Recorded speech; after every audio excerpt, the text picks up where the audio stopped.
बदनापूर तालुक्यातील कंडारी बुद्रुक तालुका बदनापूर येथे आज झालेल्या वादळी वाऱ्यासह गारपीट यामध्ये शेतकऱ्याच्या बागीचा कांदा बियाणे मोठ्या प्रमाणात नुकसान झालेले आहे। तसेच जनावरांसाठी असलेला शेतकऱ्याचा ज्वारीचा चाराही या गारपीटीमुळे नाश झालेला आहे। मोठ्या प्रमाणात शेतीचे नुकसान कसे झाले याचे राजेंद्र पाटील शिंगारे यांनी माहिती दिली।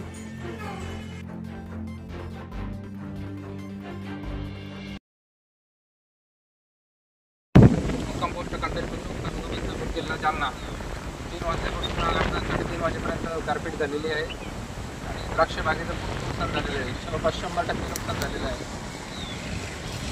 द्राक्ष बागेला काहीच राहिलेलं नाही आणि गारपीट अजून पण सुद्धा 1-1.5 घंटा झालेला आहे। गारी पडून आणखी पण गारपीट आहे।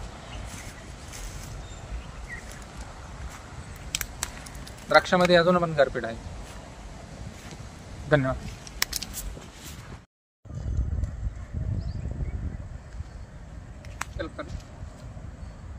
नमस्कार, मी योगेश शिंगारे, कंपोस्ट कंडारी बुद्रुक तालुका बदनापूर जिल्हा जालना। ते माझं द्राक्षाचं बाग आहे 2 एकर। तिथे 3 वाजल्यापासून तुफान गारपीट चालू झालेली आहे। यामुळे पूर्ण माझं नुकसान झालेलं आहे। याला पुन्हा छाटणी करणे हे माझं जवळपास 100% नुकसान झालेलं आहे। आणि ही गारपीट पडून 1 घंटा झाला सुद्धा आणखी गारी आहे बागामध्ये।